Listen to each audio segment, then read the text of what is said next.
وصحبه ومن والاه حسبنا الله ونعم الوكيل. bayan haka muna ƙara gode wa Allah madaukakin sarki wanda ya samar da mu ya raya mu ya ba mu lafiya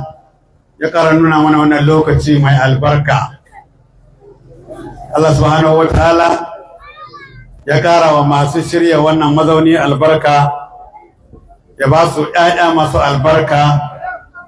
samari da gwaraza masu zuwa su saurara.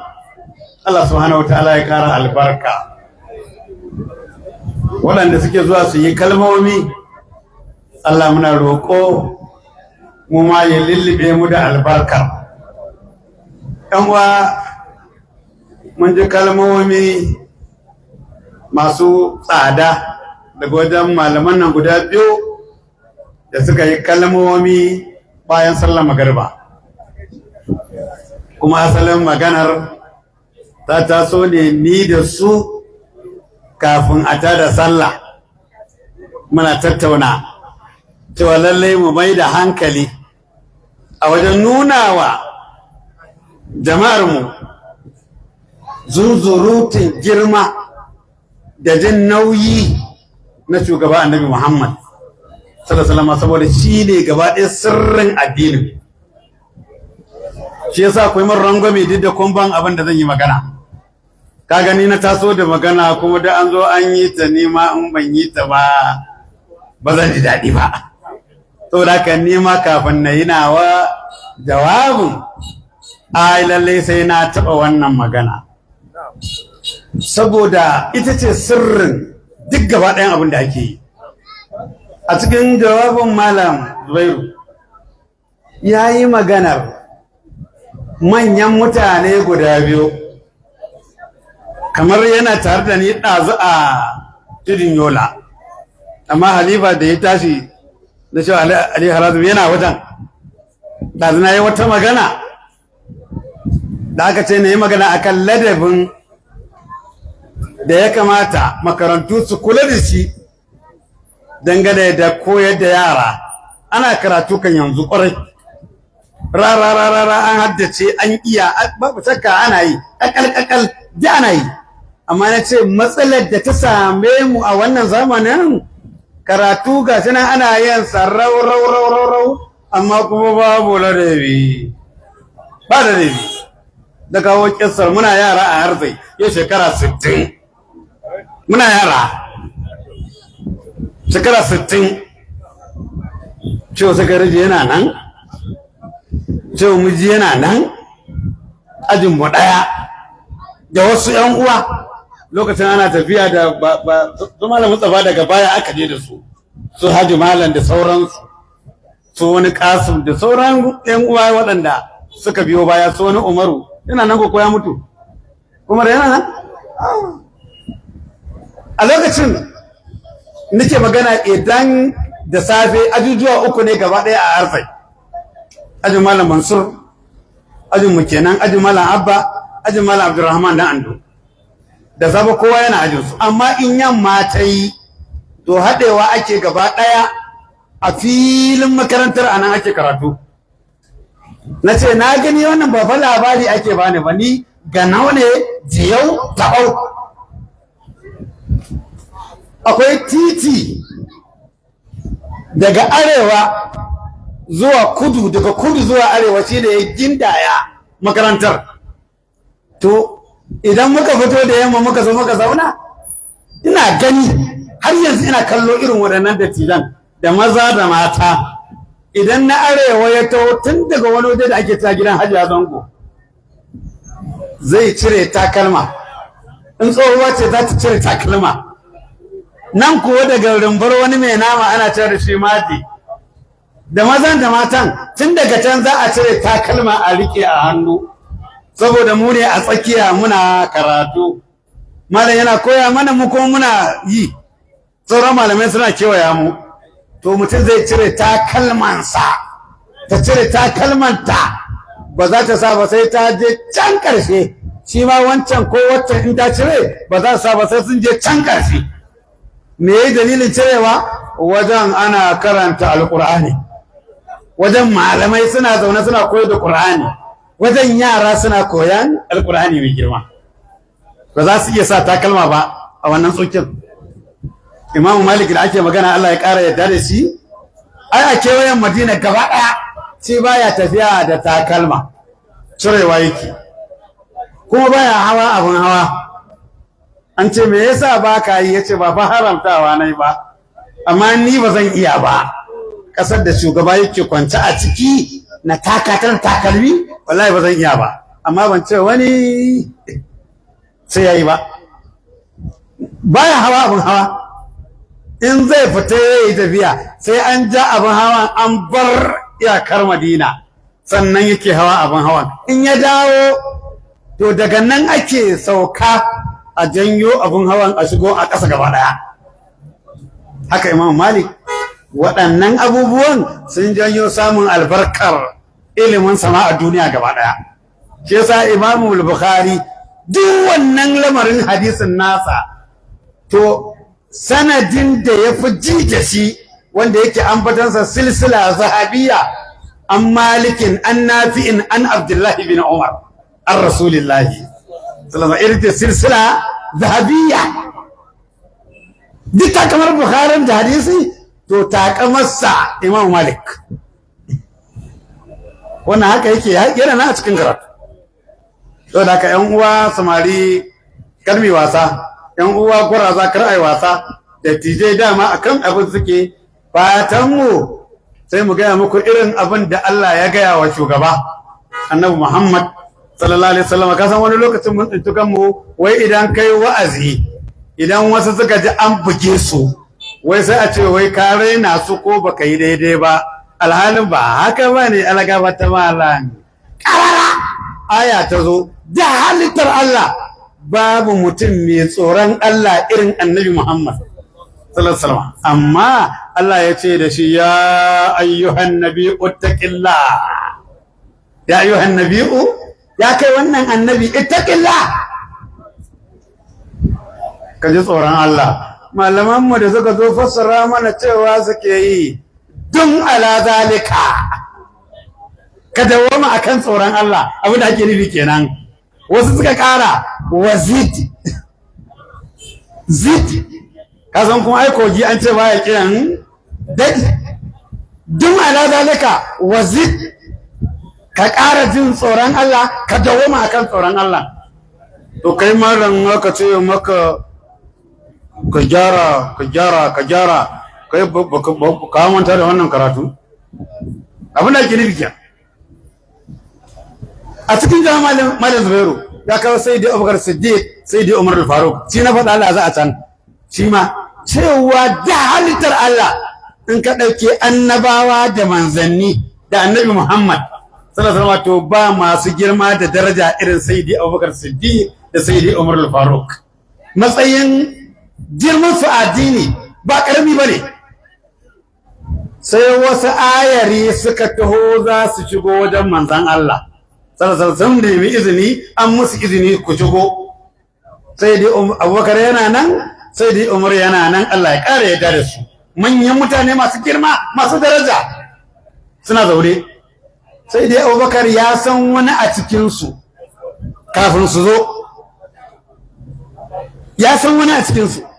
Sai ce ya Rasulullahi, mutanen nan da za su zo, da lafazi fa mai taushi fa, mutanen nan da za su shigo ya Rasulallah, ina ba da shawara idan sun zo, wane na san shi jajirtacce ne, in aka ba shi shugabancinsu abin zai yi kyau. Ina ba da wannan shawarar. Yana gamawa sai Sayyidina Umar ya ce ya Rasulullah, ni ko wana nake ganin in an ba shi shugabancinsu abin zai yi kyau. Da Allah, a cikin waɗannan kalmomin akwai wani abu na rashin ladabi? Amma suna gamawa, sai dai Abubakar ya gama, sai dai Umar yana rufe baki, sai Jibrilu ya ce Allah ya ce na gaya muku ya yi wallazina amanu la tuqaddimu bayna yaday Allahi wa rasuli, la tuqaddimu bayna yaday Allahi wa rasuli. Ku masu imanin, ku waɗanda ka yarda da Allah da manzon Allah, kada ku riƙa kar ku gabatar da wani hukunci Allah bai ce ba annabi bai ce ba su faɗi yadda za a yi ba ku ce ga yadda za a yi kan ƙaraji kan na ƙaraji sai dai Abubakar ake gayawa da sai dai Umaru sun fi kowa imani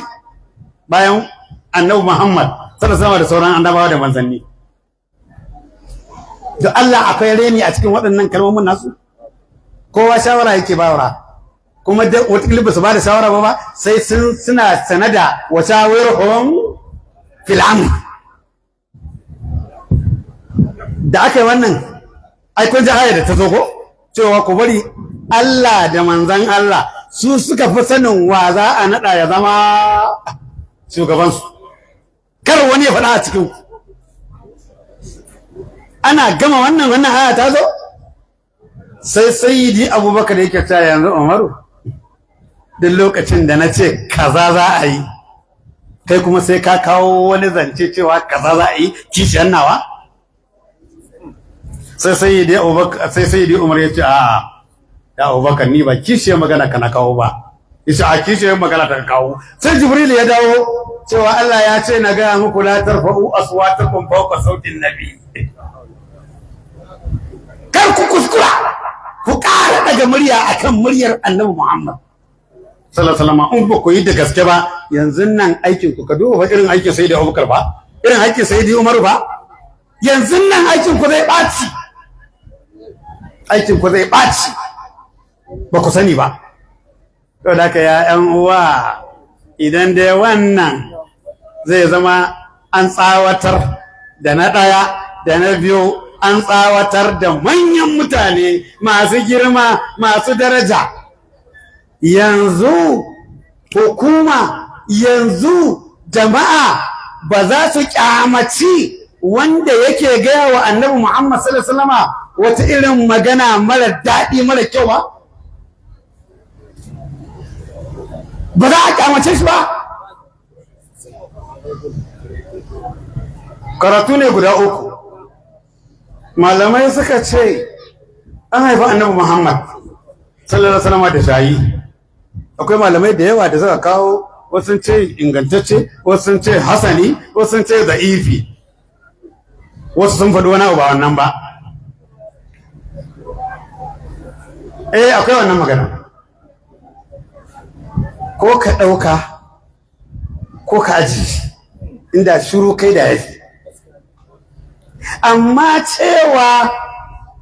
kaza da aka faɗa ba daidai ba ne maganganun da aka kawo guda uku wannan ita ce ta ɗaya sai wasu ka ce a'a ai an yi masa shayi ne ranar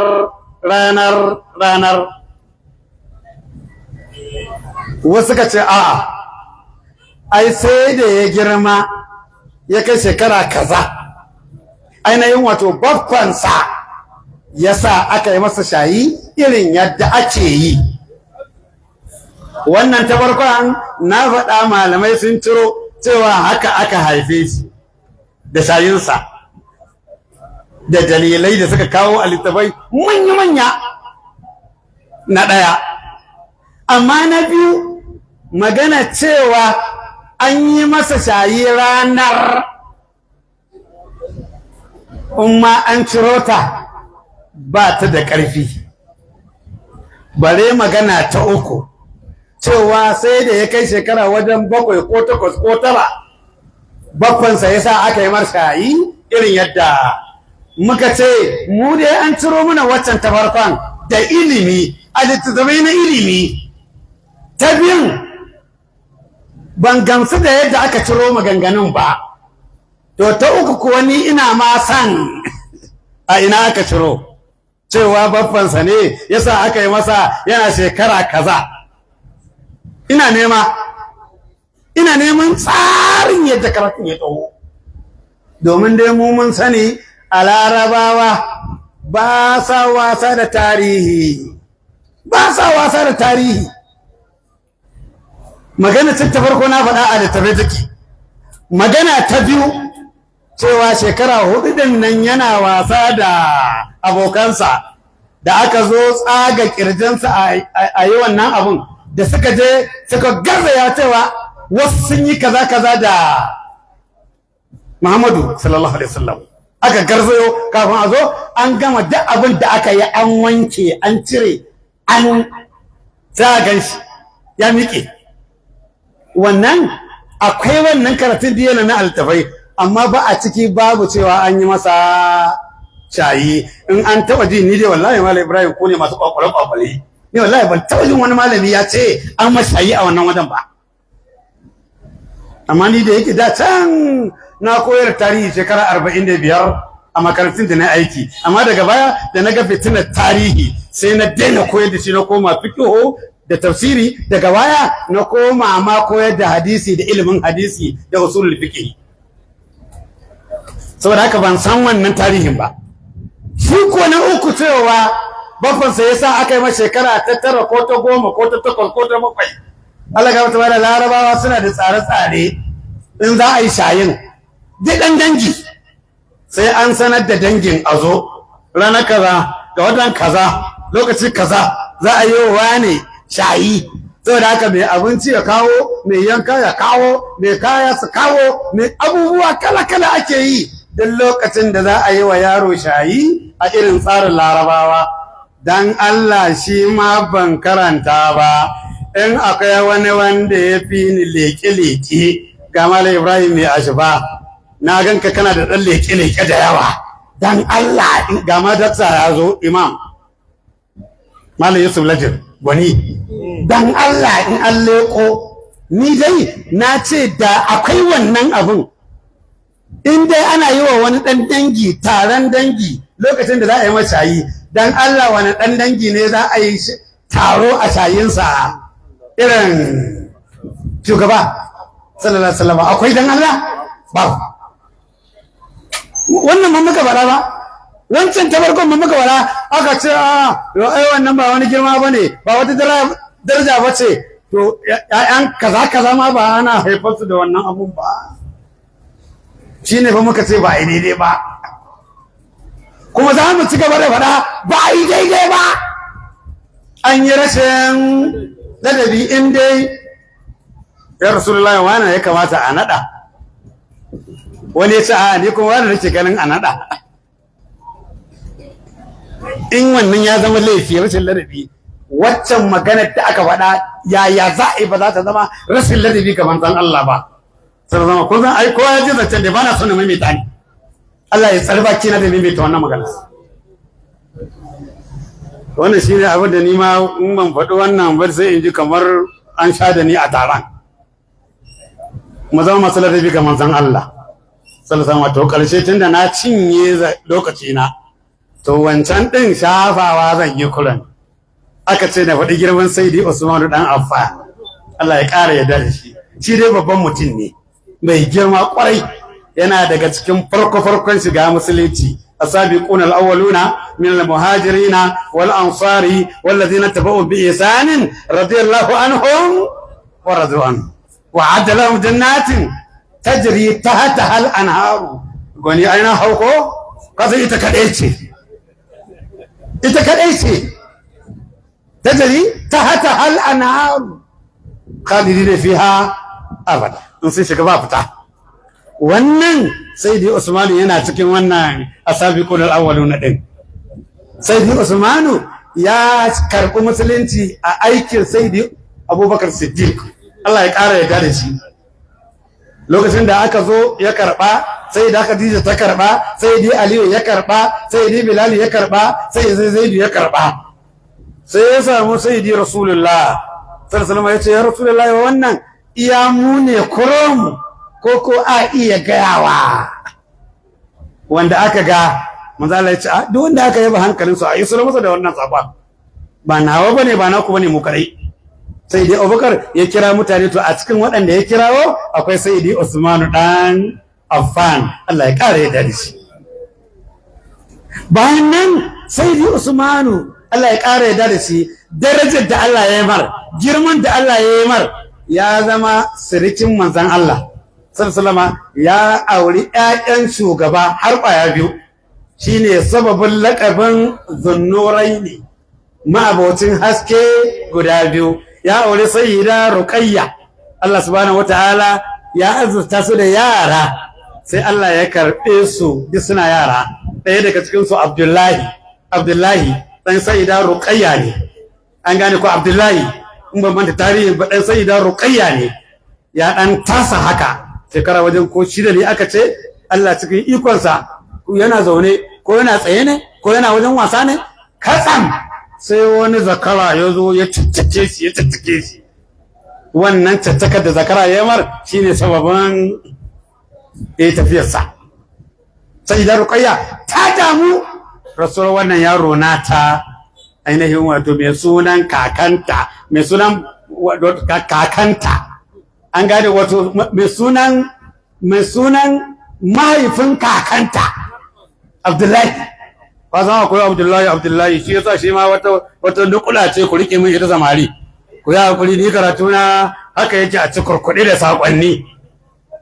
Kazan Annabi sallallahu alaihi wasallam bayan an haifi Zainab ita ce ta farko, an haifi Ruqayya ita ce ta biyu, an haifi Ummu Kulsum ita ce ta uku.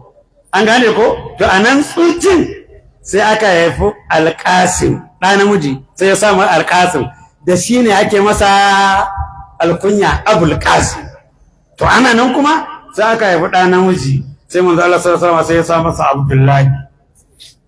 sunan mai gida. Ai an fahimce ni, sunan mahaifinsa inda arne ne, inda ba musulmi bane, inda ba akan addini hanifi yake ba. Tunda ba mu ji Sayyidi Umar ya sa Khattab ba a yayansa, ba mu ji Sayyidi Usman ya sa Affan a yayansa ba, ba mu ji. An gane ko? To Annabi Muhammad sallallahu alaihi wasallam kuwa ɗansa yana jin na hudu sai ya sa masa Abdullahi. Inda ba a daidai suke ba zai sa sunan, ku rike min wannan.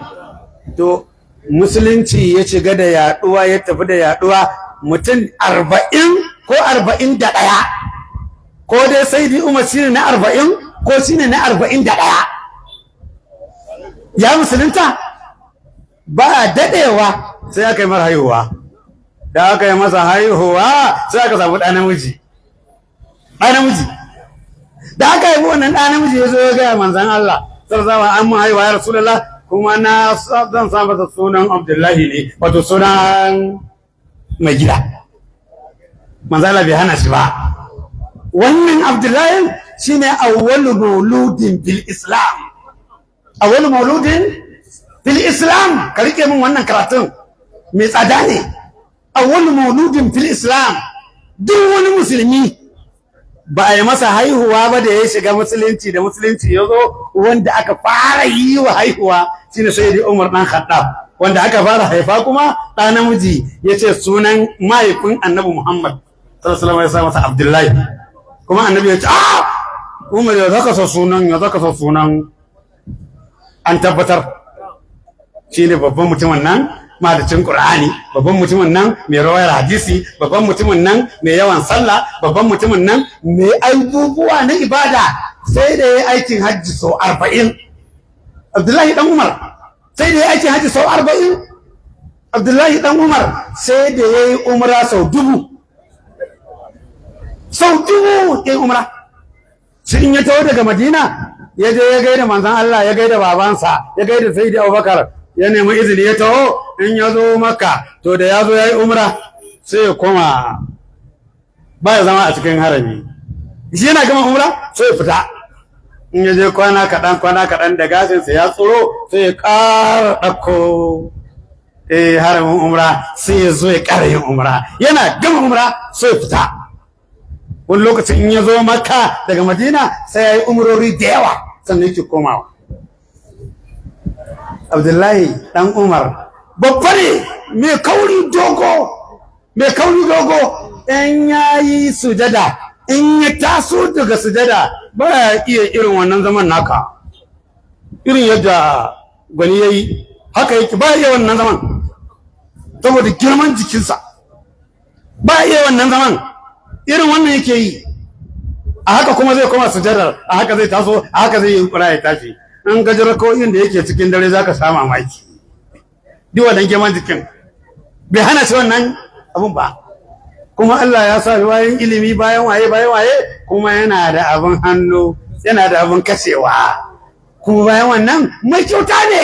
yanzu ne sai ya sau bayi 20 30 40 kan kace mai wannan diya enter su yan uwa kuna ji na yi ko to da aka yi kaura daga Madina daga Makka aka koma Madina a Quba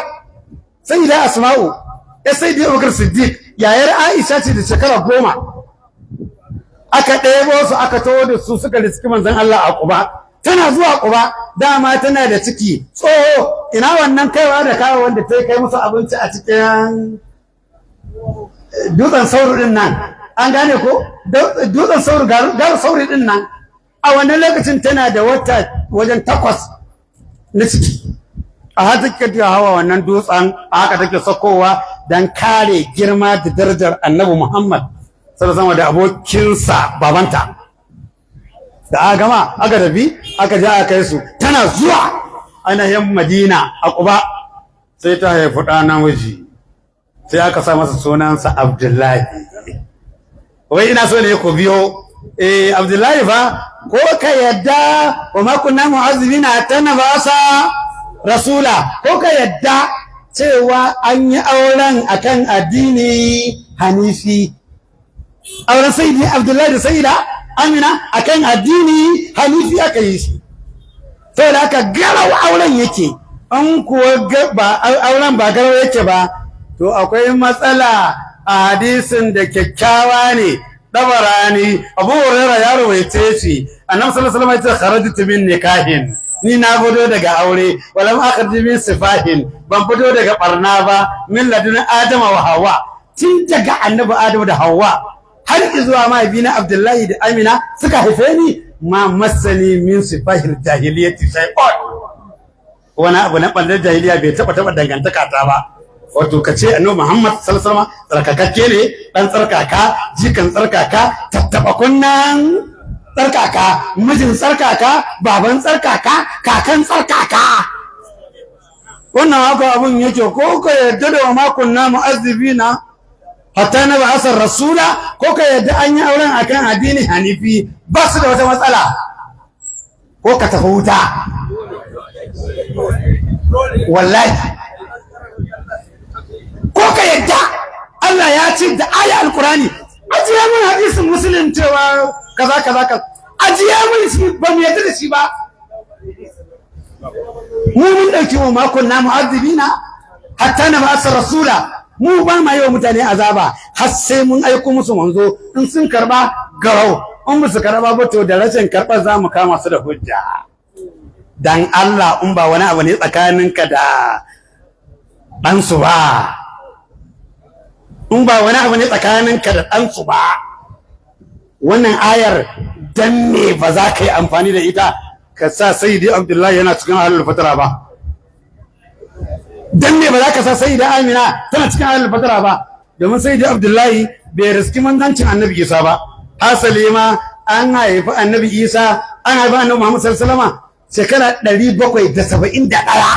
sannan aka haifi Annabi Muhammad sallallahu alaihi wasallam ya tabbata bai riski manzancin Annabi Isa ba ita ko sayyida Amina shekara 4-6 ta rasu to ba ai ko manzon ba sauran shekara 35 ko da 4 a haifo shi ba ta riska ba alaka ta ba ta riska ba samari kuna jina ba ta riska ba tana cikin al-fatara to ayar wa ma kunna mu'adhibina hatta nab'asa rasula ko ka yadda ko ka yadda ko ka gane ko baka gane ba an gano maka cewa ta yi aiki akan mahaifin Annabi Muhammad sama Allah ba zai musu azaba ba to in ba wata tsiya ce tsakaninka da ɗansu ba in ba akwai kiyayya tsakaninka da ɗansu ba me sai ka tura su inda za ka me sai ka tura su inda za ka to wannan kuma da abin da ya jami wannan Ruqayya tana da ɗa mai suna Abdullahi shi ya janyo sai dai Usman ya aure ta da ta rasu lokacin Badar sai aka aura masa ummu kulsum yar uwarta diyayan sai da Khadija ne da aka yi wannan shikenan kuma manzo Allah ya ce wallahi da ina da ƴaƴa mata 40 wannan ta mutu zan ƙara aura ma wata ta mutu zan ƙara aura ma wata ta mutu wallahi zan ƙara aura ma har 40 din su ƙare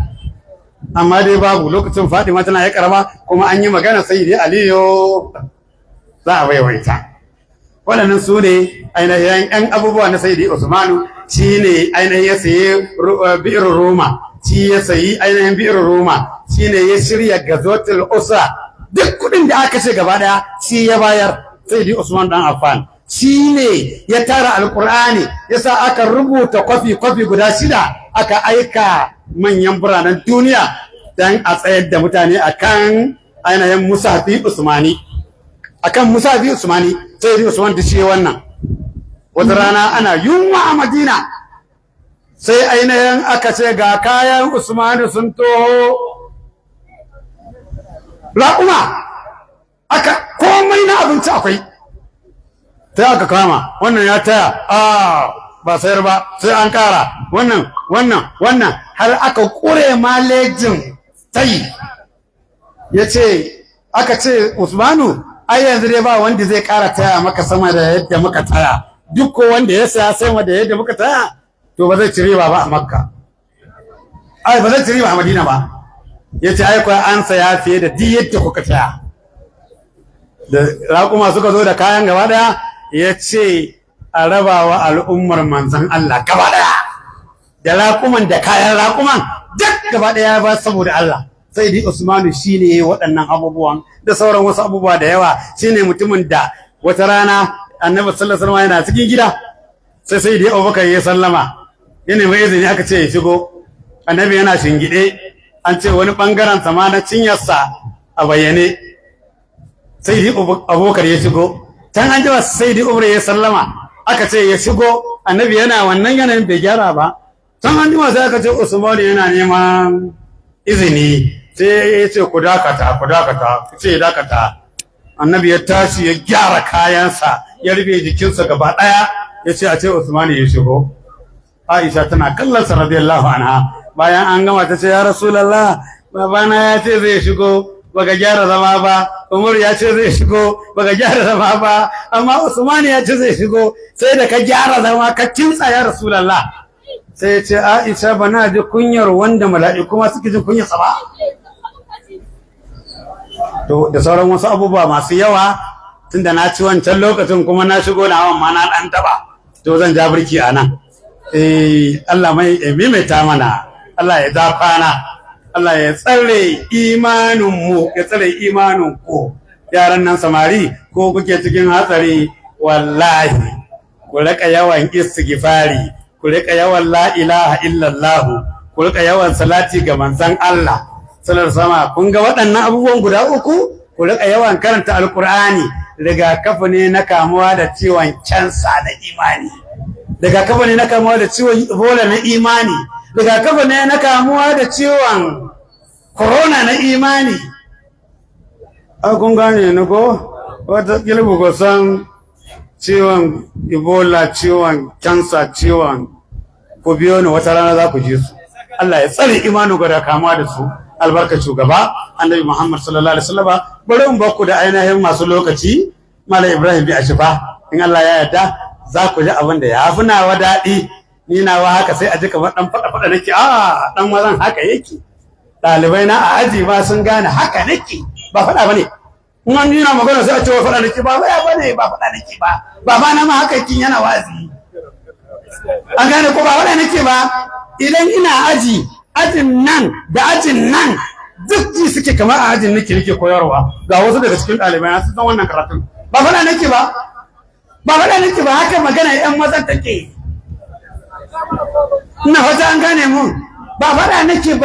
nake ba wallahi ina magana za a ga kamar wannan rikita ina faɗa a cinsa nake fiyas nake wala cikin hayyaci na nake cikin nutsuwa nake inda dai rigima ta take duk wanda ya taɓa martabar annabi Muhammad sallallahu alaihi wasallam to daga murya ta fi zafi a kansa, ba ruwana da farfararsa, ba ruwana da rawaninsa, ba ruwana da ƙur'aninsa. yau ƙur'ani to khawarijawa sun fi kowa iya ƙur'ani. Annabi ya ce ‘yan mota ne, ba ni zan karanta kartun mu mai yawa Malam Ibrahim ya kawo su. yau da haka ni wannan din na karanta inna hadha al-ilma dinun fanzuru amman ta'khuduna dinakum, wannan ilimin da kuke kallo qala lahu qala rasulullah addini ku duba tsayi a wajen wa za ku karbi addinin ku, ma'ana a wajen wa za ku karbi ilimin ku. in ka je ka kai ɗanka wajen ɗan tabros yake gamuwa da shi yana karɓar ayoyi da hadisai, to ko ya yi karatun shi ma ɗan tabros zai zama. in ya karɓo karatun a wajen 'yan ta'adda, ko kana bari yana zama da 'yan ta'adda, shi ma ƙarshe ɗan ta'adda zai zama. in ba ku gane ɗan ta'adda ba zai zama balakuri. wassalamu alaikum warahmatullahi ta'ala wa barakatuh.